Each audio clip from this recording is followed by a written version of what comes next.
Hi guys! Today I'm gonna read 해리포터와 불의 잔 제12장 트리 위저드 시합. 마침내 호그와트 교문이 보이기 시작했다. 날개 달린 멧돼지 상이 교문 양쪽에 턱 버티고 있었다. 교문을 통과한 마차들은 넓은 도로를 따라 굴러가고 있었다.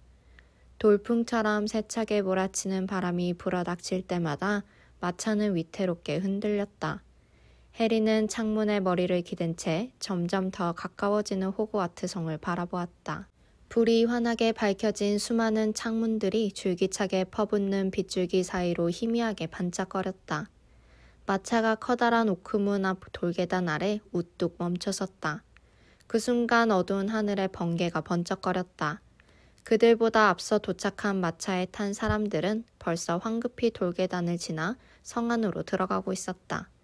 마차에서 펄쩍 뛰어내린 해리와 론, 헤르미온느, 그리고 네빌은 계단 위로 쏜살같이 달려가 동굴 같은 현관 복도 안으로 들어간 후에야 비로소 고개를 들었다. 횃불이 타오르고 있는 복도에는 대리석 계단이 길게 이어져 있었다. 제기랄! 론은 머리를 세차게 흔들면서 물을 털어냈다. 저렇게 계속 비가 내리면 호수가 넘치고 말겠어. 완전히 물에 빠진 생쥐꼴이 됐군. 아야! 론이 비명을 지르면서 비틀거렸다. 물이 잔뜩 들어있는 커다란 빨간 풍선이 천장에서 곧장 론의 머리에 정통으로 떨어진 것이다. 물풍선이 터지자 물을 흠뻑 뒤집어 쓴 론은 해리 쪽으로 비켜섰다. 바로 그 순간 두 번째 물풍선이 떨어졌다.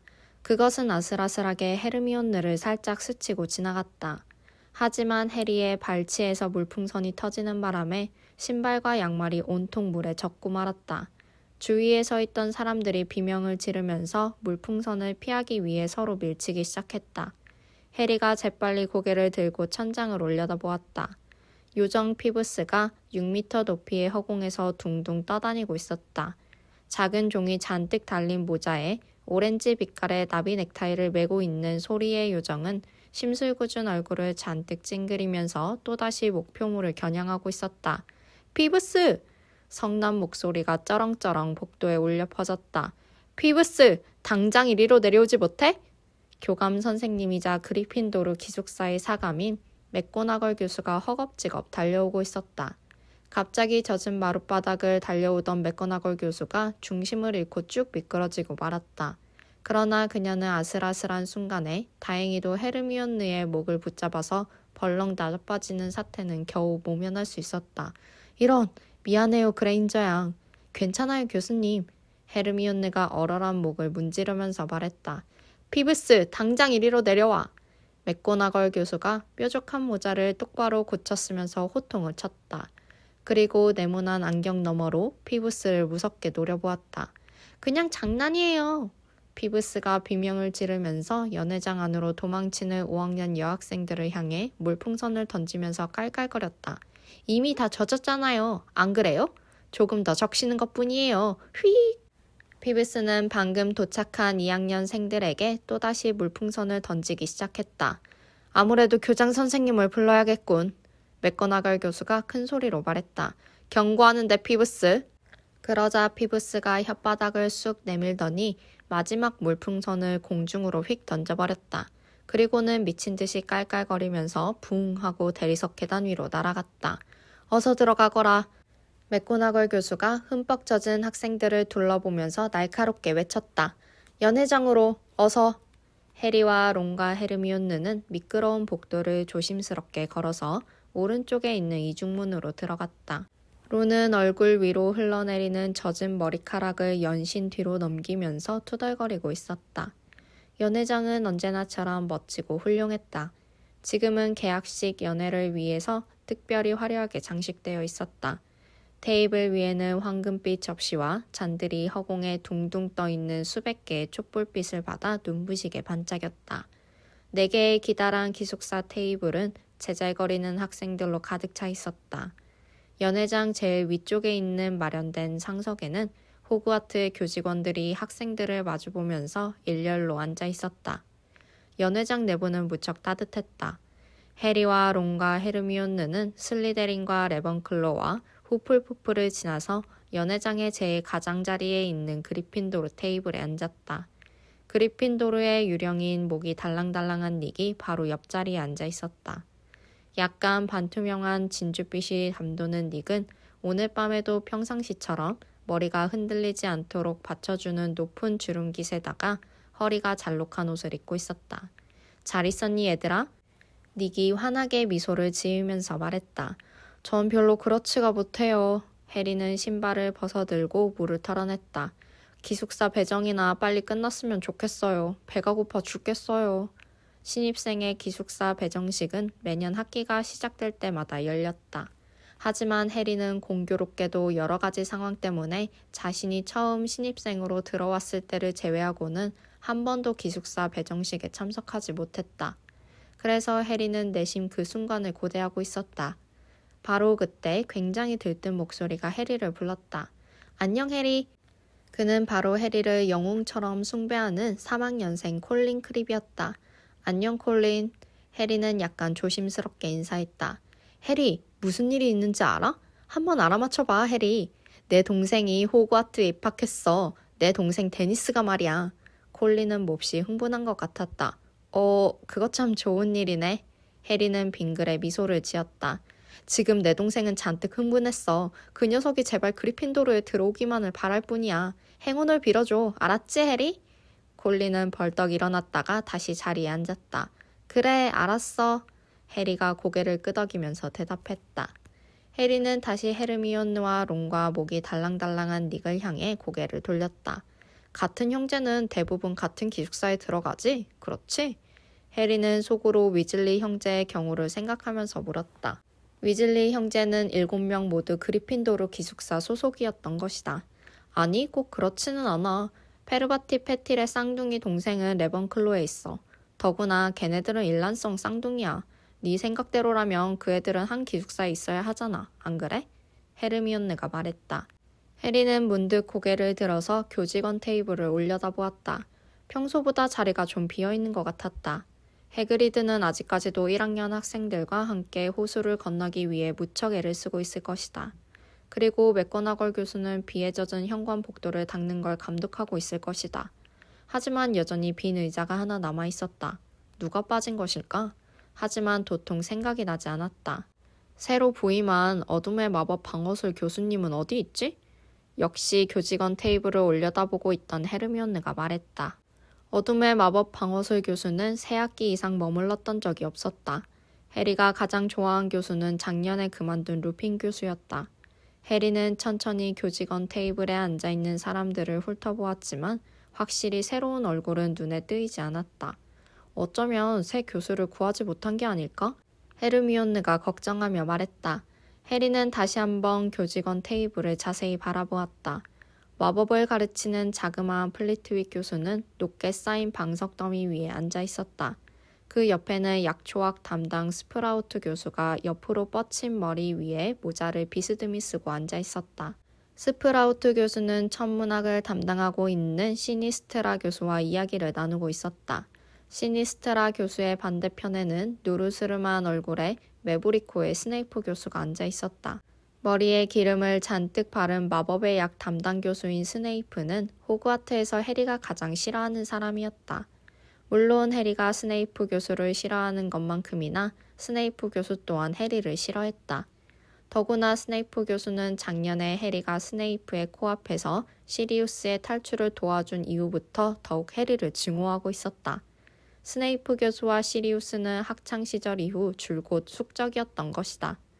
스네이프 교수 옆에 빈자리가 하나 있었다. 해리는 아마도 맥거나걸 교수의 자리일 거라고 생각했다. 교직원 테이블의 중앙에는 호그와트의 교장 덤블도어 교수가 앉아 있었다. 덤블도어 교수의 기다란 은빛 머리카락과 수염이 촛불에 비쳐 반짝거렸다.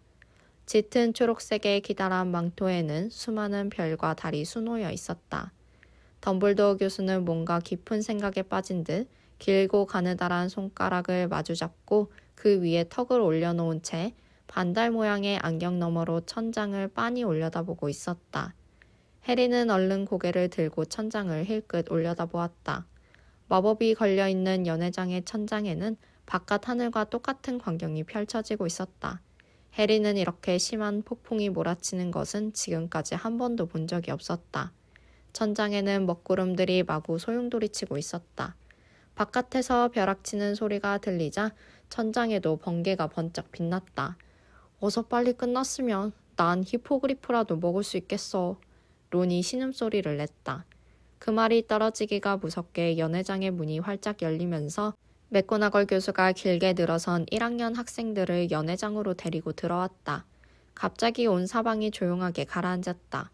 해리와 론과 헤르미온느도 비에 젖기는 했지만 1학년생들에 비하면 아무것도 아니었다.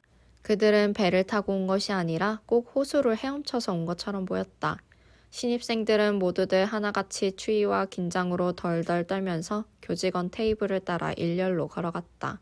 그리고 전교 학생들을 마주 바라보고 똑바로 섰다. 그 중에서 유난히 눈에 띄는 아이가 있었다. 신입생들 가운데 가장 키가 작고 머리가 회색인 그 아이는 해그리드의 것이 분명한 검은색 두더지 가죽 코트를 입고 있었는데 그 코트가 어찌나 헐렁하던지 꼭 커다란 모피 천막 속에 들어가 있는 것처럼 보였다. 두더지 코트 위로 툭 튀어나와 있는 그 아이의 작은 얼굴은 긴장은커녕 너무나 신나서 잔뜩 흥분해 있는 것 같았다.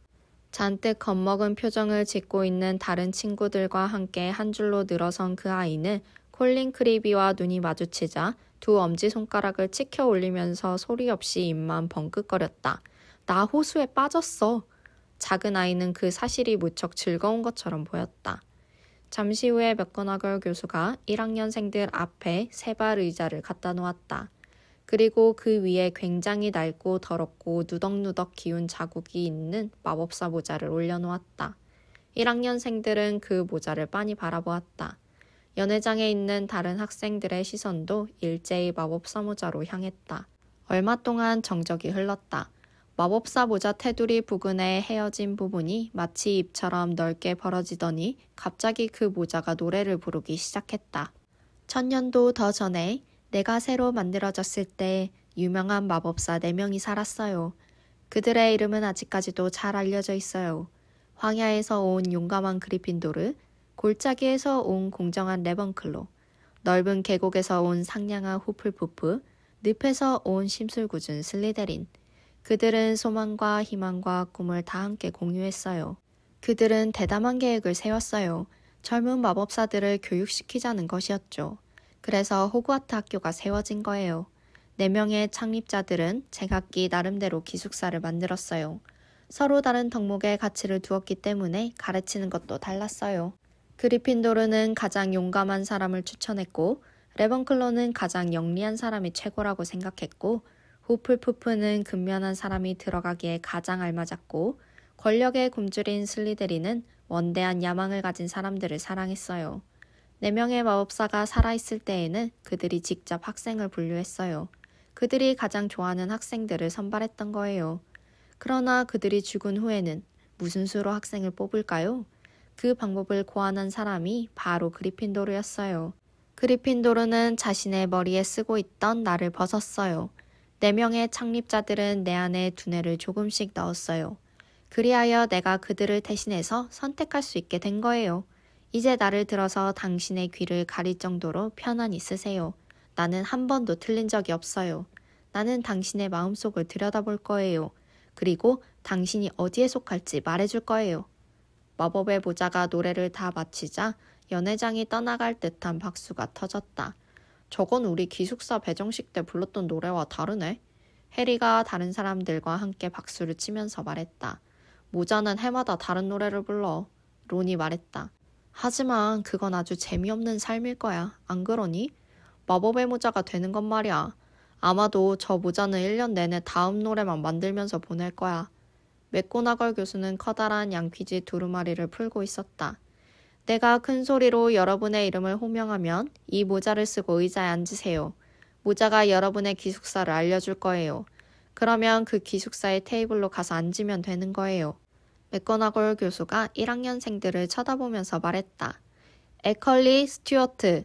어떤 남자아이가 머리끝에서 발끝까지 후들후들 떨면서 앞으로 나오더니 마법의 모자를 쓰고 의자에 앉았다. 레번클로! 마법의 모자가 큰 소리로 말했다. 스튜어트 애컬리는 모자를 벗고 허둥지둥 레번클로 테이블을 향해 달려갔다. 레번클로 학생들은 일제히 스튜어트 애컬리에게 박수를 보내면서 환영했다. 해리는 스튜어트 애컬리를 격려하고 있는 레번클로의 수색군초를 힐끗 바라보았다. 그러자 문득 자신도 레번클로 테이블에 끼고 싶다는 이상한 충동이 솟구쳤다. 배독 말콤, 슬리데린. 연회장의 다른 쪽 테이블에서 갑자기 박수갈채가 터져나왔다. 말포이도 슬리데린 기숙사에 합류하게 된 배독에게 박수를 보내고 있었다. 해리는 과연 배독이 다른 기숙사보다 슬리데린에서 어둠의 마법사가 제일 많이 배출되었다는 사실을 알고 있는지 궁금했다. 말콤 배독은 슬리데린 자리에 가서 앉았다. 프레드와 조지는 말콤 배독을 쳐다보면서 위협적으로 쉿소리를 냈다. 브랜스턴 엘리너, 후플푸프, 콜드웰 오웬, 후플푸프, 크리비 데니스. 땅딸막한 데니스 크리비는 마법의 모자를 향해 걸어가다가 해그리드의 두더지 가죽 코트 샤락에 걸려 잠시 비틀거렸다. 바로 그 순간 해그리드가 교직원 테이블 뒤에 있는 작은 문으로 연회장에 들어오는 모습이 보였다. 보통 사람의 2배가 넘는 키와 적어도 3배는 될 것 같은 거대한 몸통, 그리고 제멋대로 헝클어진 기다란 머리카락과 텁수룩한 수염은 약간 무시무시한 인상을 풍겼다. 하지만 해리와 론과 헤르미온느는 해그리드의 본성은 인상과 달리 아주 순하고 인정이 많다는 사실을 잘 알고 있었다. 해그리드는 교직원 테이블의 제일 끝자리에 앉으면서 그들을 향해 눈을 찡긋했다. 그리고 데니스 크리비가 마법의 모자를 쓰는 것을 가만히 지켜보았다. 모자 테두리에 뜯어진 부분이 넓게 벌어졌다. 그리핀도르! 마법의 모자가 큰 소리로 말했다. 해그리드는 그리핀도르의 학생들과 함께 박수를 쳤다. 데니스 크리비는 활짝 웃으면서 모자를 벗더니 다시 의자 위에 올려놓고 재빨리 형이 있는 곳으로 걸어갔다. 콜린 형, 아까 호수를 건너오다가 그만 물에 빠졌어. 정말 기가 막혔지. 그런데 물속에 있는 뭔가가 나를 잡더니 다시 배 위로 밀어 올려주었어. 데니스가 빈자리에 앉으면서 큰 소리로 말했다. 멋지구나. 그건 아마도 대왕 오징어였을 거야, 데니스. 콜린도 잔뜩 흥분한 것 같았다. 와, 데니스가 탄성을 질렀다. 마치 이 세상 어느 누구도 폭풍이 몰아치는 깊은 호수에 빠졌다가 거대한 바다 괴물에 의해 구출되는 것보다 멋진 일은 상상도 하지 못할 거라는 듯한 태도였다. 데니스, 저쪽에 있는 저 형 좀 봐. 까만 머리에 안경을 낀 형 말이야. 보이니? 저 사람이 누군지 아니, 데니스? 해리는 슬그머니 시선을 돌렸다. 그리고 엠마 dobs를 배정하고 있는 마법의 모자를 뚫어지게 쳐다보았다. 기숙사 배정식은 계속 이어지고 있었다. 남녀 학생들이 저마다 잔뜩 겁에 질린 표정으로 차례차례 세발 의자에 가서 앉았다. 마침내 맥고나걸 교수가 L자로 시작되는 이름을 부를 순서가 되자 줄이 서서히 줄어들고 있었다. 제발 어서 끝내요. 론이 배를 문지르면서 투덜거렸다. 론, 기숙사 배정은 음식을 먹는 것보다 훨씬 더 중요한 일이야. 목이 달랑달랑한 닉이 근엄한 표정을 지으면서 말했다. 메들리 로라, 후플푸프. 마법의 모자가 외치자 후플푸프 테이블에서 일제히 박수갈채가 터져나왔다. 물론 그렇겠죠. 당신처럼 죽었다면. 론이 딱 잘라 말했다. 난 올해 입학한 그리핀도르 신입생들도 잘하길 바랄 뿐이야. 나탈리 맥도널드가 그리핀도르 테이블에 합류하자 목이 달랑달랑한 닉이 박수갈채를 보내면서 말했다.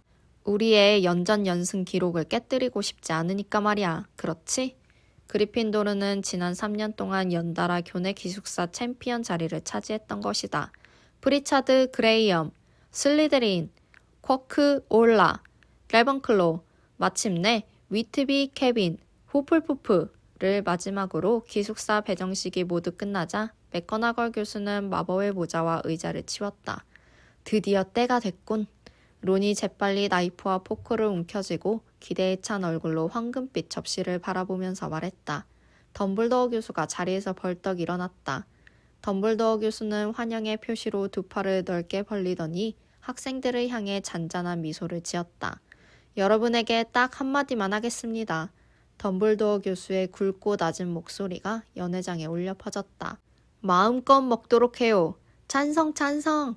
해리와 론은 신이 나서 큰 소리로 외쳤다. 테이블 위에 놓인 빈 접시들이 순식간에 맛있는 음식으로 가득 채워졌다. 목이 달랑달랑한 닉은 제각기 개인 접시에 음식을 옮겨 담고 있는 해리와 론과 헤르미온느를 애처로운 눈길로 지켜보았다. 아, 이제 좀 살 것 같은데. 론이 입안 가득히 으깬 감자를 쑤셔 넣으면서 말했다. 오늘 밤에 연회가 무사히 열린 건 정말 다행인 줄 알아. 아까 주방에서 말썽이 있었거든. 목이 달랑달랑한 닉이 말했다. 왜요? 무슨 일인데요? 해리가 커다란 스테이크 덩어리를 우물우물 씹으면서 물었다. 물론 피부스 때문이지. 닉이 설레설레 머리를 흔들자 달랑달랑한 목이 위태롭게 흔들렸다. 닉은 달랑거리는 목을 감추기 위해 높은 주름깃을 약간 더 끌어올렸다. 늘 하는 말씨름이야. 피브스는 연애에 참석하고 싶었던 거야. 하지만 그건 고려할 만한 가치조차 없는 요구였지. 피브스가 어떤 녀석인지는 너희들도 잘 알고 있을 거야. 문명과는 완전히 거리가 멀지. 음식 그릇을 보기만 하면 그냥 집어던지고 싶어서 안달이니까. 우리는 유령회의를 열었어. 뚱보 프라이어는 피브스에게 다시 한번 기회를 주자고 강력히 주장했지만 피투성이 바론이 반대했어. 그건 아주 현명한 처사였지. 피투성이 바론은 온통 은빛 핏자국으로 덮여있는 슬리데린의 유령으로 빼빼 말랐으며 별로 말도 없었다. 호그와트에서 피브스를 제어할 수 있는 사람은 오직 그 유령뿐이었다. 그래요. 우리도 피부스가 무슨 장난을 쳤을 거라고 생각했어요. 그래서 피부스가 주방에서 무슨 짓을 했어요? 론이 한껏 목소리를 낮추면서 물었다. 오, 맨날 하는 짓이지. 목이 달랑달랑한 닉이 어깨를 으쓱거리면서 대답했다. 화풀이를 하기 위해 닥치는 대로 마구 때려 부수고 냄비와 프라이팬을 집어던지고 수프 속에 풍덩 빠지고 꼬마 집요정들은 겁에 질려서 제정신이 아니었단다. 쨍그랑! 그 순간 헤르미온느가 황금빛 술잔을 떨어뜨렸다. 호박 주스가 하얀 식탁포 위로 번지면서 노란 얼룩이 생겼다. 하지만 헤르미온느는 전혀 신경을 쓰지 않았다. 여기에도 꼬마 집요정들이 있단 말이에요? 여기 호그와트에도? 헤르미온느는 몹시 놀라면서 목이 달랑달랑한 닉을 빤히 바라보았다. 영국에서 꼬마 집요정이 가장 많이 있는 곳이 바로 호그와트일 거야. 무려 100명도 넘으니까. 목이 달랑달랑한 닉은 헤르미온느의 갑작스러운 반응에 깜짝 놀란 것 같았다. 하지만 전 한 번도 보지 못했어요. 헤르미온느가 말했다. 꼬마 집요정들은 낮에는 주방을 거의 떠나지 않으니까 그렇지. 목이 달랑달랑한 닉이 고개를 끄덕이면서 말했다. 그들은 밤에 나와서 청소도 하고 벽난로에 불꽃도 살피고 그런 일들을 하지. 내 말은 너희들이 꼬마 집요정을 보지 못하는 게 너무나 당연하다는 거야. 꼬마 집요정이 여기 있는 줄도 모른다는 것 자체가 바로 그들이 좋은 꼬마 집요정이라는 증거가 아니겠니? 헤르미온느는 닉을 물끄러미 바라보았다. 하지만 봉급은 받겠죠? 휴가는 있겠죠? 그리고 병가나 연금 같은 것도 있겠죠? 헤르미온느가 조심스럽게 물었다. 그러자 목이 달랑달랑한 닉은 당장이라도 숨이 넘어갈 듯이 깔깔거리면서 웃기 시작했다. 그 바람에 주름깃이 벌어지면서 머리가 옆으로 툭 떨어지더니 겨우 몇 센티미터밖에 안 되는 근육과 살갗이 간신히 목에 붙은 채 달랑거렸다. 병가나 연금이라고? 닉은 머리를 어깨 위로 밀어 올리고 주름깃을 세워 다시 목을 고정시켰다. 꼬마 집요정은 병가나 연금을 바라지 않아. 헤르미온느는 거의 손도 대지 않은 음식을 가만히 응시하더니 갑자기 포크와 나이프를 탁 내려놓고 접시를 옆으로 밀어버렸다. 왜 그래 헤르미온느? 론이 약간 당황해서 말했다. 그 순간 론의 입안 가득히 들어있던 요크셔 푸딩이 해리에게 조금 튀었다. 미안 해리. 론은 얼른 푸딩을 꿀꺽 삼켰다. 네가 굶는다고 해서 꼬마 집요정들이 병가를 얻을 수 있는 건 아니야. 노예노동이야. 헤르미온느가 제대로 숨도 쉬지 못하면서 말했다. 그게 바로 이 만찬을 만들었어. 노예노동. 헤르미온느는 끝까지 한 입도 먹지 않았다. 비는 여전히 어두운 창문을 세게 때리고 있었다. 또다시 천둥이 치면서 창문을 흔들었다. 폭풍이 몰아치는 천장에도 번개가 번쩍 치더니 황금 접시들이 환하게 빛났다. 그 순간 접시에 남아있던 음식들이 싹 사라지고 후식이 나타났다. 닭밀타트야 헤르미온느. 론은 일부러 헤르미온느의 코앞에 음식을 들이댔다. 와, 이것 좀 봐. 초콜릿 케이크야. 하지만 꼭 맥고나걸 교수를 연상시키는 표정으로 앉아있는 헤르미온느를 보자 론은 그만 포기하고 말았다. 그들은 아주 깨끗하게 후식을 먹어치웠다. 잠시 후에 마지막 남은 음식 부스러기들이 싹 사라졌다. 수많은 사람들이 웅성거리는 소리가 연회장을 가득 메우고 있었다. 알버스 덤블도어가 다시 자리에서 일어났다. 순식간에 연회장이 조용해졌다. 윙윙거리는 바람소리와 세차게 쏟아지는 빗소리만이 정적을 뚫고 들리고 있었다. 자, 여러분. 덤블도어 교수가 학생들에게 미소를 지으면서 말했다. 이제 배불리 먹고 마셨으니까 여러분에게 몇 가지 사실을 알려줘야겠군요. 학교 관리인인 필치 씨가 교내 사용 금지 목록 중에 올해 새로 추가된 품목이 있다는 것을 알려달라고 부탁했습니다. 비명을 지르는 요요와 송곳니가 돋은 원반, 그리고 공격하는 부메랑이 그것입니다. 이제 교내에서 사용이 금지된 품목은 모두 437개에 달합니다. 혹시 이 내용에 대해서 더욱 자세히 알고 싶은 학생은 필치 씨의 사무실에 가면 목록을 볼 수 있을 겁니다. 그 순간 덤블도어 교수의 입술이 실룩거렸다. 덤블도어는 계속 말을 이었다. 또한 언제나 그렇듯이 운동장에 있는 숲은 학생들의 출입금지 지역이라는 사실을 여러분에게 다시 한번 알려드립니다. 호그스미드 마을 역시 1, 2학년 학생들은 출입할 수 없습니다. 덤블도어는 잠시 입을 다물었다. 그리고 여러분에게 가슴 아픈 사실을 한 가지 알려야겠군요. 올해에는 기숙사 간의 퀴디치 시합이 열리지 않을 겁니다. 뭐라고? 해리는 숨이 탁 막혔다. 해리는 재빨리 퀴디치 팀의 동료 선수인 프레드와 조지를 돌아보았다. 그들 또한 입만 딱 벌린 채 덤블도어를 물끄러미 응시하고 있었다. 깜짝 놀라서 아무런 말도 할 수 없는 것이 분명했다. 하지만 덤블도어 교수는 잠시도 쉬지 않고 말을 이었다. 이것은 교수님들의 많은 노고와 시간을 필요로 하는 어떤 행사가 10월에 시작돼서 1년 내내 계속될 계획이기 때문입니다. 하지만 여러분은 분명히 그 행사를 무척 즐기게 될 것입니다. 그건 너무나 기쁜 일입니다. 금년에 호그와트에서는 바로 그 순간 우르릉 쾅쾅 하면서 고막을 찢는 듯한 요란한 천둥 소리가 들렸다. 그리고 연회장의 문이 탕탕 소리를 내면서 열렸다. 연회장의 문 앞에는 검은색 여행용 망토로 몸을 감싼 남자가 긴 지팡이에 몸을 의지한 채 가만히 서 있었다. 연회장에 모여있던 모든 사람들은 일제히 고개를 돌려 그 낯선 사람을 바라보았다. 갑자기 천장을 가로질러서 번개가 번쩍 치더니 낯선 사람을 환하게 비추었다. 그 사람은 두건을 벗고 희끗희끗한 머리카락을 흔들더니 교직원 테이블로 뚜벅뚜벅 걸어가기 시작했다. 그 사람이 한 발 한 발 내디딜 때마다 연회장에는 둔탁한 발소리가 울려 퍼졌다. 테이블 끝에 도착한 낯선 남자는 오른쪽으로 돌더니 심하게 다리를 절뚝거리면서 덤블도어 교수를 향해 걸어갔다. 천장에서 또다시 번개가 번쩍거렸다. 헤르미온느는 헉 하더니 입을 딱 벌렸다. 번개가 치자 그 남자의 얼굴이 선명하게 드러났다. 해리는 그런 얼굴을 한 번도 본 적이 없었다. 그 얼굴은 꼭 오랫동안 풍파에 시달린 나무 토막을 사람 얼굴이 어떻게 생겼는지도 모르고 조각칼을 다루는 솜씨도 전혀 없는 어떤 사람이 대충 깎아서 만들어 놓은 것처럼 보였다. 피부는 온통 흉터 자국으로 뒤덮여 있었고 입은 꼭 비스듬하게 갈라진 깊은 틈새처럼 보였으며 코는 완전히 뭉개져 있었다. 하지만 무엇보다도 놀라운 것은 바로 그 사람의 눈이었다. 그 사람의 한쪽 눈은 작고 까맣고 말똥말똥 빛났다. 하지만 다른 쪽 눈은 동전처럼 크고 둥글었으며 밝고 차가운 느낌이 드는 청색이었다. 그 푸른 눈동자는 깜빡거리지도 않고 끊임없이 움직이고 있었으며 보통 눈과는 전혀 다르게 상하 좌우로 마구 돌아가고 있었다.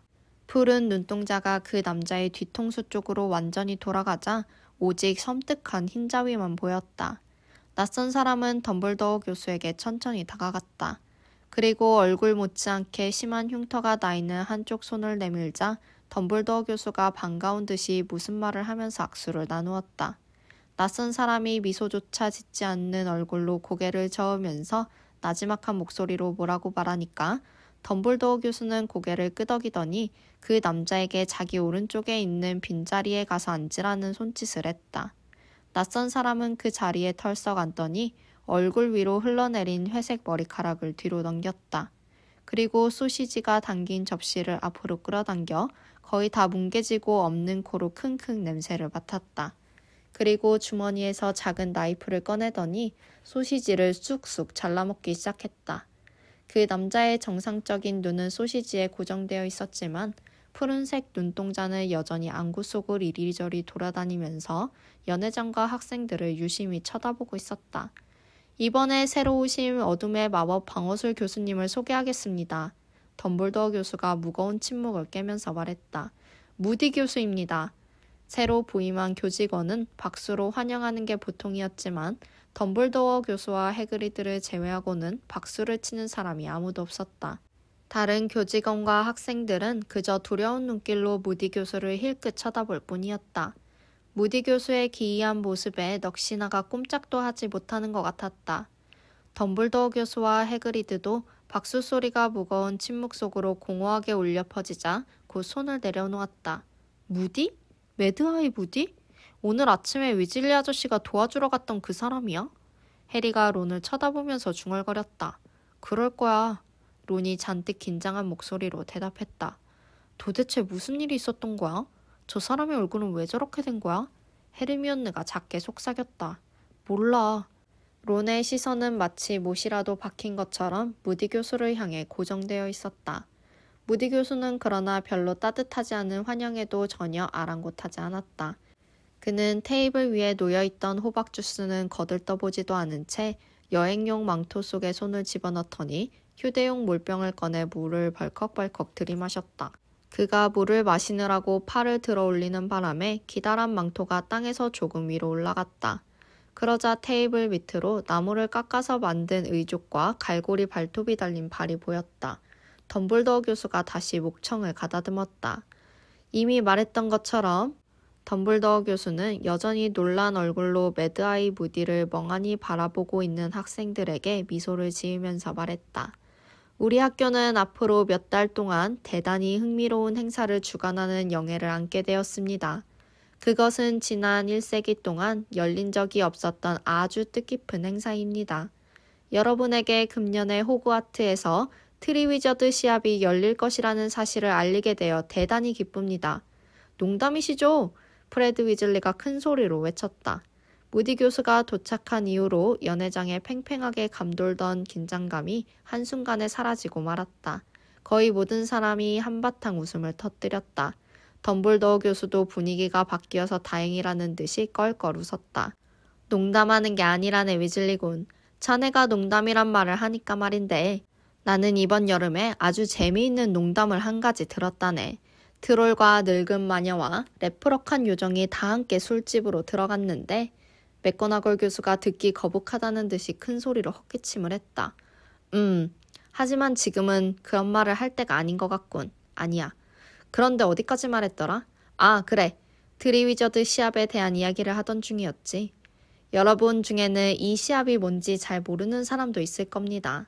그 사람들을 위해서 먼저 잠깐 설명을 하겠습니다. 이미 알고 있는 사람들에게는 잠시 양해를 바라며 딴짓을 해도 뭐라 하지 않겠습니다. 덤블도어 교수는 잠시 학생들을 둘러본 후에 천천히 말을 이었다. 트리위저드 시합이란 유럽 최대의 마법 학교인 호그와트와 보바통, 덤스트랭 사이의 친선 경기로 700년 전에 처음으로 시작되었습니다. 먼저 각 학교를 대표하는 챔피언을 선정하고 이 3명의 챔피언이 3가지 마법 시험을 치르면서 대결을 벌이게 되는 것입니다.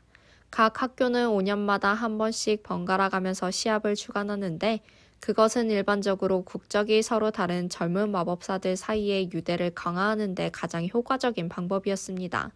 그러니까 사망자의 숫자가 너무 늘어나서 트리위저드 시합을 중단하기 전까지는 말입니다. 사망자라니? 헤르미온느가 불안한 얼굴로 속삭였다. 하지만 연회장에 있는 대다수의 학생들은 헤르미온느처럼 불안한 표정이 아니었다. 오히려 그들은 잔뜩 흥분하면서 서로에게 작은 목소리로 속삭이고 있었다. 해리도 수백 년 전에 있었던 사망자들에 대해 걱정하기보다는 트리위저드 시합에 훨씬 더 관심이 쏠렸다. 지난 몇 세기에 걸쳐서 트리위저드 시합을 다시 복원시키려는 시도가 여러 차례 있었습니다. 덤블도어 교수가 설명을 계속했다. 그러나 한 번도 성공하지 못했습니다. 하지만 우리나라의 국제마법협력부와 마법의 게임 및 스포츠부는 다시 한번 시도할 시기가 되었다고 판단했습니다. 우리는 이번에 어떤 챔피언도 죽음의 위험에 처하는 일이 없도록 하기 위해 여름 내내 철저히 준비했습니다. 10월이 되면 보바톤과 덤스트랭의 교장이 각 학교의 후보 선수와 함께 이곳에 도착할 것이며 할로윈 데이에 각 학교를 대표하는 3명의 챔피언을 선정하게 될 겁니다. 그리고 어떤 학생이 트리위저드 우승컵과 소속 학교의 명예와 1000갈레온의 상금을 걸고 시합을 벌이기에 가장 적당한지는 공평한 심판관이 결정할 것입니다. 내가 차지할 거야. 프레드 위즐리가 당당하게 외쳤다. 명예와 부와 대한 기대로 잔뜩 부풀어 오른 프레드의 얼굴이 환하게 빛났다. 하지만 호그와트의 챔피언이 되는 것을 상상하고 있는 사람은 비단 프레드만이 아닌 것 같았다. 모든 기숙사 테이블에서 넋이 나간 얼굴로 덤블도어 교수를 멍하니 바라보거나 옆에 앉아있는 아이들과 열심히 속삭이는 학생들의 모습을 볼 수 있었다. 잠시 후에 덤블도어 교수가 입을 열자 연회장이 다시 조용하게 가라앉았다. 여러분 모두가 트리위저드 우승컵을 호그와트로 가져오고 싶어 한다는 것은 잘 알고 있습니다. 하지만 각 학교 교장과 마법부 장관이 한자리에 모여서 금년에는 트리위저드 시합에 참가하는 선수들의 연령을 제한하기로 미리 합의를 했습니다. 그러므로 17살 이상 된 학생들만이 이름을 제출할 수 있습니다. 그 말을 듣자 몇 명의 학생이 몹시 격분한 듯이 소란을 피웠다. 위즐리 형제도 발끈 성이 났다. 그래서 덤블도어 교수는 목소리를 약간 높이지 않을 수 없었다. 이것은 반드시 필요한 조처라고 생각합니다. 우리가 아무리 조심한다고 해도 트리위저드 시합의 과제는 여전히 어렵고 몹시 위험합니다. 6, 7학년이 안 된 학생들은 그 시험 과제들을 감당하지 못할 가능성이 매우 높기 때문입니다. 나는 개인적으로 아직 17살이 되지 않은 학생이 공정한 심판관을 속여서 호그와트 챔피언으로 선발되는 일은 결코 없을 거라고 확신합니다. 잔뜩 찌푸린 프레드와 조지의 얼굴을 슬쩍 바라보는 덤블도어 교수의 파란 눈동자가 장난스럽게 반짝거렸다. 그러므로 만약 17살 미만의 학생이라면 본인의 이름을 제출해서 공연히 시간을 허비하는 일이 없기를 바랍니다. 보바톤과 덤스트랭의 대표단은 10월에 도착해서 수개월 동안 우리와 함께 지내게 될 겁니다. 나는 그동안 여러분이 우리의 외국인 손님들에게 모든 친절을 베풀 것이며 누가 선발되든 간에 호그와트의 챔피언에게 전심전력으로 후원을 아끼지 않을 거라고 믿습니다. 시간이 늦었으니까 내일 아침 수업을 위해 충분한 휴식을 취하는 게 좋겠군요. 취침 시간, 해산! 덤블도어 교수는 다시 자리에 앉아서 매드아이 무디를 향해 고개를 돌렸다. 우당탕탕 요란하게 자리에서 일어난 학생들은 벌떼같이 문으로 몰려나갔다. 그럴 수는 없어. 내년 4월이면 우리도 17살이 된단 말이야. 그런데 우리는 왜 시도조차 할 수 없는 거야? 조지 위즐리는 문으로 나가지 않고 제자리에 버티고 서서 덤블도어 교수를 노려보았다. 어느 누구도 날 막을 순 없어. 챔피언이 되면 평소에는 철저히 금지되어 있는 온갖 일들을 죄다 할 수 있을 텐데 게다가 상금이 1000갈레온이나 된다니. 프레드도 험상궂은 얼굴로 교직원 테이블을 노려보면서 고집스럽게 말했다. 그래, 1000갈레온. 론이 꿈에 부푼 얼굴로 말했다. 어서 나가자. 빨리 나가지 않으면 우리만 남게 될 거야. 헤르미온느의 독촉에 못 이겨 해리와 론, 헤르미온느, 프레드, 조지는 천천히 현관복도로 나갔다. 그러는 동안에도 프레드와 조지는 줄곧 덤블도어 교수가 과연 17살이 안 된 학생들이 트리위저드 시합에 참가하는 것을 어떻게 막을지 그 방법에 대해 열심히 떠들었다. 챔피언을 뽑는 공정한 심판관이란 도대체 누구지? 해리가 물었다. 몰라. 하지만 우리가 바로 그 심판관을 속여야만 해. 아마 노아 마법의 약을 몇 방울 먹으면 그렇게 할 수 있을 거야, 조지. 프레드가 말했다. 하지만 덤블도어 교수는 형이 아직 나이가 되지 않았다는 사실을 알고 있잖아. 론이 비아냥거리는 투로 말했다. 그래, 하지만 누가 챔피언이 될 것인지 결정하는 사람은 덤블도어 교수가 아니잖아? 내가 듣기로는 일단 트리위저드 시합에 지원하는 학생들의 명단이 확보되면 그 심판관이 직접 각 학교에서 최고의 학생을 뽑는 것 같아. 나이가 몇 살인지는 전혀 상관하지 않고 말이야.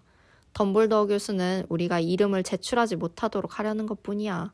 프레드가 쉬지 않고 말했다. 하지만 사람들이 죽었다잖아. 헤르미온느는 몹시 걱정이 되는 것 같았다. 그들은 벽걸이 양탄자 뒤에 감춰진 비밀문을 통해서 또 다른 좁은 계단으로 올라갔다. 그래, 하지만 그건 벌써 오래전의 일이야. 안 그래? 게다가 아무런 위험도 없다면 뭐가 재밌겠니? 야, 론, 우리가 덤블도어 교수의 눈을 속이는 방법을 알아낸다면 어떻게 할래? 너도 물론 트리위저드 시합에 참가하고 싶지? 프레드가 신이 나서 말했다. 너는 어떻게 생각하니? 트리위저드 시합에 나간다면 정말 멋질 거야. 하지만 우리는 아직 나이가 되지 않았어. 우리가 그 시합에 나갈 만큼 충분히 마법을 배웠는지도 잘 모르겠고. 론이 해리에게 말했다. 난 정말 아직 배울 게 많아. 프레드와 조지의 등 뒤에서 네빌의 침울한 목소리가 들렸다. 하지만 우리 할머니는 아마도 내가 지원하기를 바랄 거야. 할머니는 항상 내게 가문의 명예를 드높여야 한다고 말씀하시니까 나는 당연히 해야 할 거야. 아이쿠. 계단을 중간 정도 올라갔을 때 네빌의 발이 계단 밑으로 푹 빠졌다. 호그와트에는 이런 함정 계단들이 아주 많았다. 대부분의 고학년 학생들은 이제 이런 함정 계단쯤이야 자연스럽게 펄쩍 뛰어넘곤 했지만 기억력이 나쁘기로 유명한 네빌만은 예외였다. 해리와 론이 네빌의 겨드랑이를 잡고 끌어내는 동안 계단 꼭대기에 세워져 있는 갑옷이 절거덕절거덕 소리를 내면서 웃었다. 시끄러워. 론이 갑옷의 얼굴 가리개를 쾅 닫아버리면서 소리쳤다. 그들은 그리핀도르 탑 입구까지 곧장 올라갔다. 그리핀도르 기숙사로 들어가는 문은 분홍색 실크 드레스를 입은 뚱보 여인의 커다란 초상화 뒤에 감추어져 있었다. 아모는? 그들이 가까이 다가가자 뚱보 여인이 물었다. 허튼 소리. 조지가 씩 웃으면서 대답했다. 아래층에서 반장이 말해줬지. 그러자 초상화가 앞으로 확 열리더니 입구가 나타났다. 그들은 서둘러 구멍으로 들어갔다. 탁탁 소리를 내면서 타오르는 벽난로 덕택에 찌부러진 안락 의자와 탁자로 가득 찬 원형의 학생 휴게실은 따뜻했다. 헤르미온느는 우울한 표정으로 즐겁게 춤추고 있는 불꽃들을 바라보았다. 해리는 헤르미온느가 잘 자라는 인사를 하고 여자 기숙사로 통하는 문으로 사라지기 전에 작은 목소리로 중얼거리는 것을 들었다. 노예노동. 마지막 나선형 계단을 따라 올라간 해리와 론, 네빌은 탑 꼭대기에 위치한 남학생 기숙사에 도착했다. 방에는 진홍색 덮개를 단 침대 5개가 벽면에 나란히 늘어서 있었고 침대 발치에는 침대 주인의 트렁크가 놓여 있었다. 딘과 시무스는 벌써 잠자리에 들었다. 시무스는 침대 머리맡에 아일랜드 장미 장식을 핀으로 꽂아 놓았으며 딘은 침대 옆 탁자 위에 빅터 크룸의 포스터를 붙여놓았다. 예전에는 그 자리에 웨스트햄 축구팀 포스터가 있었지만 지금은 한 칸 옆으로 밀려나는 신세가 되었다. 멍청이들. 론은 전혀 움직이지 않는 축구 선수들을 보고 고개를 설레설레 저으면서 한숨을 내쉬었다. 해리와 론과 네빌은 재빨리 잠옷으로 갈아입고 침대 속으로 들어갔다. 누군가 침대 속에 따뜻한 보온통을 넣어놓았다. 침대에 들어누워서 세차게 몰아치는 비바람 소리를 듣고 있으니까 어쩐지 마음이 편안해졌다. 어쩌면 나도 참가할 거야. 만약 프레드와 조지 형이 그 방법을 알아내기만 한다면 트리위저드 시한 말이야. 넌? 론이 어둠 속에서 졸린 목소리로 물었다. 나는 안 할 것 같아. 해리는 잠시 침대에서 몸을 뒤척거렸다. 하지만 해리의 머릿속에는 새로운 영상들이 연달아 떠오르고 있었다. 아주 눈부신 영상이. 공정한 심판관을 속여서 해리의 나이가 17살이라고 믿도록 만들었다. 그리고 호그와트 챔피언으로 선발되었다. 전교생들이 해리를 향해 박수갈채를 보내면서 함성을 질렀다. 해리는 의기양양하게 두 손을 번쩍 들어올리고 운동장에 서 있었다. 트리위저드 시합에서 당당히 우승을 차지했다. 희미한 군중 속에서 특별히 초의 얼굴이 눈길을 끌었다. 빨갛게 달아오른 초의 얼굴은 감탄의 빛으로 물들어 있었다. 해리는 베개 속의 얼굴을 파묻고 씩 웃었다. 론이 이런 생각들을 볼 수 없다는 사실이 너무나 기뻤다.